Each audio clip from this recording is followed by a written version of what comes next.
Tambarrejo merupakan sebuah perkampungan yang berada di pesisir utara kota Semarang. Sebelum adanya penggusuran pada 2019 silam, mereka tinggal di bantaran Sungai Banjir Kanal Timur atau BKT. Sayangnya, kehidupan yang mereka impikan tak bisa berjalan sebagaimana mestinya. Dari masa ke masa, mereka menelan pedih yang mendalam akibat dampak banjir rob.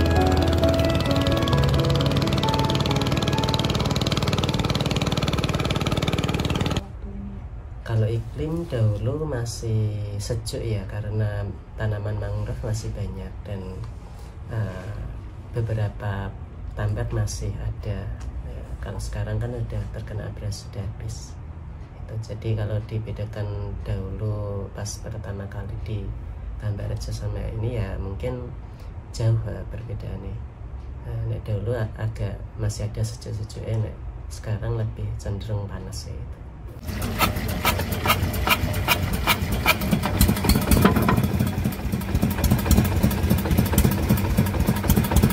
Pas pertama kali aku di laut itu cari ikan masih mudah. Dahulu cari kepiting, bahasan itu sehari cari 5 kilo mudah. Kalau sekarang 1-2 aja sudah susah. Itu yang kepiting, belum yang racungan, udang. Kayak seperti dahulu pas baru-baru ini ada alat slodo itu. Alat slodo itu pertama kali booming di daerah Tambak itu semalam cari hasil 3-5 juta itu mudah. Kalau sekarang itu 100-200 sudah susah.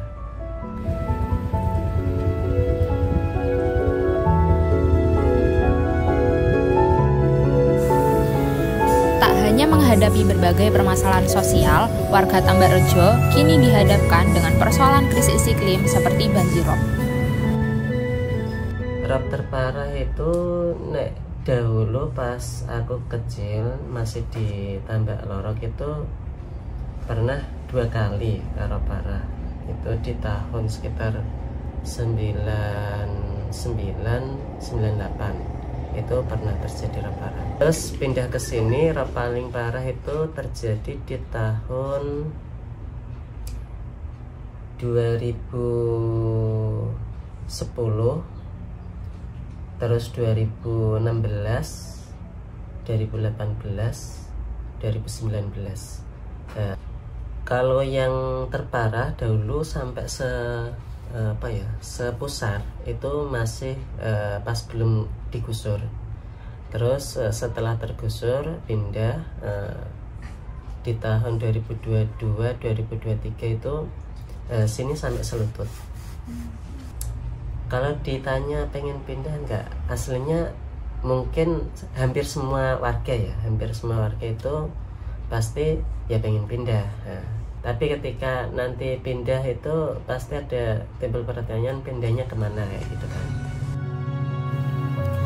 Sejauh ini, upaya pemerintah dalam menyelamatkan kampung Tambarrejo adalah dengan membangun proyek sipel atau tanggul laut.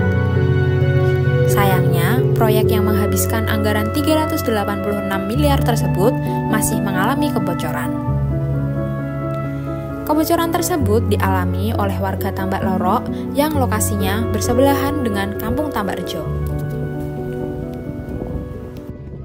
Muncul permasalahan baru yaitu rembesan dari sipel yang tahap 1, sehingga wilayah kami yang 16 Kelurahan Tanjung Mas ini belum aman benar dari genangan air rob, walaupun untuk ketinggiannya tidak seperti yang dulu. Sekarang paling tinggi kalau robnya besar kanal itu masih di kisaran 10-15 cm. Walaupun tidak seperti dulu melumpuhkan total, tapi saat ini masih mengganggu untuk aktivitas warga kami sehari-hari, baik yang anak sekolah maupun warga yang bekerja. Kalau yang dulu sebelum terbangunnya sipel yang tahap kedua ini itu dulu bisa mencapai paling rendah itu 50 cm. Bahkan pernah 1 pinggang orang dewasa. Dalam catatan Walhi Jawa Tengah, permasalahan yang dihadapi warga Tambakrejo tak hanya mengenai krisis iklim, namun juga hak-hak ruang hidup yang terabaikan, seperti mata pencaharian, pendidikan, kesehatan, dan lain sebagainya.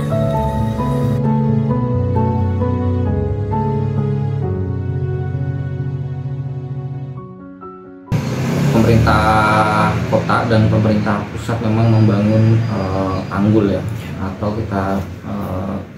atau warga biasa sebut sabuk pantai untuk melindungi mereka dari rob. Walaupun mereka memang persoalan itu akhirnya tidak menyelesaikan masalah yang lainnya ya, karena persoalan krisis iklim persoalan yang cukup luas, tidak hanya ngomong banjir tapi ngomong cuaca ekstrim dan sebagainya, dan bagaimana akhirnya itu berpengaruh terhadap ekonomi warga. Misalkan dalam catatan kami di Walhi, kita hanya memiliki waktu produktif untuk melaut itu hanya sekitar 8 sampai 9 bulan. Bahkan lebih parahnya hanya 7 bulan mereka hanya memiliki masa produktif karena cuaca akhirnya tidak bisa diprediksi, cuaca tidak mendukung untuk mereka bisa melaut, sedangkan mereka tidak memiliki usaha-usaha lain di wilayah darat. Mereka selesai cukup mereda untuk krisis iklim, tetapi mereka nggak selesai di persoalan lokalnya. Bagaimana mereka terhimpit secara ruang hidup, sehingga kondisi-kondisi lokal ini akhirnya memperparah kondisi krisis iklim bagi mereka. Apa yang terjadi di Semarang mungkin itu menyelamatkan Semarang, tetapi dia memperparah wilayah lain. Jadi Walhi dalam hal ini kami selalu menyebutkan bahwa pembangunan di kota Semarang dalam menyelamatkan wilayah Semarang itu bukan menyelesaikan masalah, tetapi memindah masalah ke wilayah yang lain. Dan itu yang selalu dibilang oleh orang Demak, orang-orang Bedono, orang-orang Busloko. Mereka selalu bilang bahwa apa yang terjadi di wilayah mereka adalah itu apa yang dilakukan di Semarang gitu kan. Aktivitas Semarang itu memperparah di wilayah mereka gitu. Pemerintah hari ini masih membanggakan proyek tanggul laut sepanjang 3,6 km itu sebagai solusi taktis untuk mengendalikan banjirop, paling tidak selama 30 tahun ke depan. Ya, ini berdasarkan monitoring dan juga pantauan kita di wilayah ya, dengan side pel yang dibangun di Tambak Loro ya, ini sudah memberikan manfaat utamanya untuk masyarakat yang ada di pesisir utara Tambak Loro, yang dulunya mereka itu ya baik pada saat musim penghujan ya, atau tidak, mereka itu robnya kalau pas musim rob mereka ya sampai masuk ke rumah-rumah. Tapi alhamdulillah ya, ini apalagi menghadapi musim penghujan ya, dalam beberapa minggu ini kita sudah hujan terus, kemudian rob juga cukup tinggi. Alhamdulillah ya, untuk warga yang ada di Tambak Loro ini sudah aman sementara ini, mudah-mudahan sampai ke depan aman. Di satu sisi, seorang pemerhati lingkungan menyebut proyek yang dibangun pemerintah untuk menyelamatkan wilayah pesisir bukanlah sebuah solusi yang konkret, namun menambah beban bangunan di wilayah pesisir. Ya, penyebabnya kalau memang kita lihat bahwa pertama adalah karena kawasan pesisir itu adalah kawasan yang rentan terhadap adanya pembangunan yang masif gitu ya, pembangunan yang cukup masif, cukup padat, sehingga menyebabkan terjadinya penurunan muka tanah. Apalagi diketahui bahwa kondisi tanah di Kota Semarang itu belum pada kondisi tanah yang stabil gitu. Artinya dia masih mencari kondisi yang stabil untuk bisa kemudian mampat gitu. Sehingga apabila ada pembebanan di atasnya pasti akan terjadi penurunan muka tanah. Kemudian selain itu karena adanya pengambilan air bawah tanah yang cukup eksesif, cukup masif gitu ya, dengan dibangunnya banyak industri di kawasan pelabuhan, kemudian juga di kawasan Terboyo Geno, kemudian juga mungkin yang ada agak sedikit jauh. Kalau yang dekat kan adalah yang di pelabuhan ya, karena di pelabuhan itu juga cukup banyak industri yang ada di dalam pelabuhan sendiri, sehingga itu mungkin faktor yang paling utama yang menyebabkan terjadinya banjir, rob, dan abrasi di Tambakrejo.